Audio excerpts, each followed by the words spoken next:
l'émotion et la raison, c'est la même chose, mais pas au même stade. L'émotion et la raison, c'est la même chose, donc immense découverte.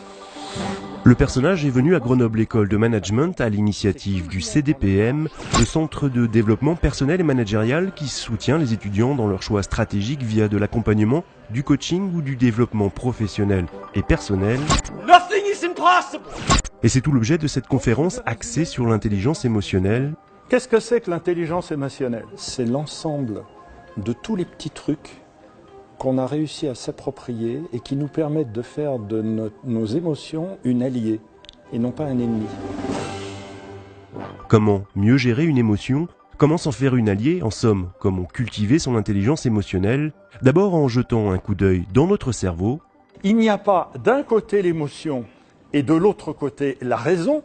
Autrement dit, tout commence par de l'émotion. Et une fois refroidi, et une fois que ça va suivre un circuit que je vais vous montrer, ça va s'appeler ce que l'on appelle la raison. Si par exemple vous venez de recevoir un mail qui vraiment vous met hors de vous, éventuellement répondez à chaud, mais surtout ne l'envoyez pas. Vous le mettez au brouillon, vous le mettez au parking, moi j'appelle ça, vous le relisez une demi-heure après, vous allez vous dire « Ah, heureusement que je ne l'ai pas envoyé ». Et là, vous vous évitez bien des ennuis. Eh bien, vous avez fait de l'intelligence émotionnelle. Donc, il faut se méfier à chaud de nos réactions. Au bout de quelques minutes, on va dire au bout de 4 à 5 minutes, regardez, le trajet fait que ça va aller vers ce que l'on appelle la zone préfrontale. Par exemple, mademoiselle, si un coup de fil s'est mal passé et que vous pensez que je vous aime plus ou quoi que ce soit, il y a quelque chose qui vous a vexé, n'attendez pas plus de 21 jours. Si vous le faites en temps réel, vous allez être dans l'émotion. Tu dis « Quoi? Tu oses me dire ça ?» Là, vous êtes dans le 1.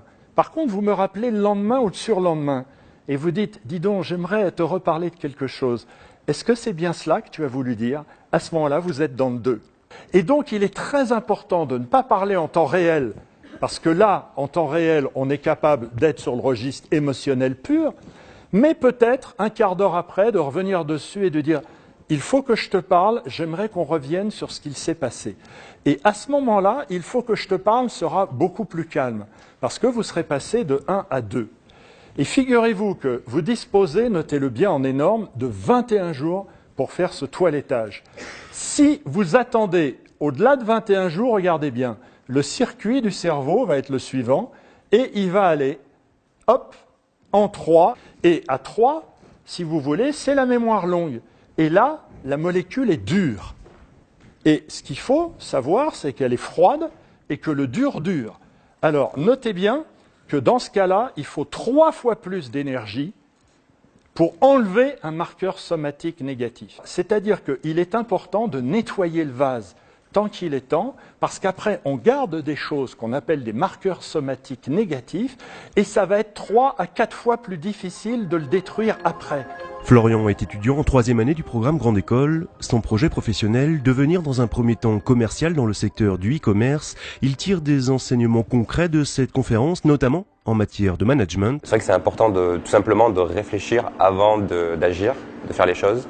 Et c'est très utile à l'entreprise parce que ça permet de bien se comporter, d'agir stratégiquement avec les personnes, de contrôler ses émotions et donc ne pas agir impulsivement et créer un état de confusion dans une équipe et créer du coup du stress pour les personnes qui travaillent avec moi. Cette vision des 21 jours, c'est vrai qu'on finalement on l'a sans s'en rendre compte, et c'est bien qu'ils le mettent en exergue et qu'ils insistent dessus, parce que dans notre vie tous les jours on s'est dit oui je le ferai plus tard, je le dirai plus tard, et à force de reporter finalement on oublie de faire des choses et de parler à des personnes qui sont importantes pour nous, que ce soit de la famille ou des personnes proches, et c'est vrai que cette règle des 21 jours respectée finalement c'est une manière de se dire non, il faut que je le fasse demain pour éviter d'avoir des problèmes plus tard. On a des milliers de sentiments, mais il n'y a que 6 émotions.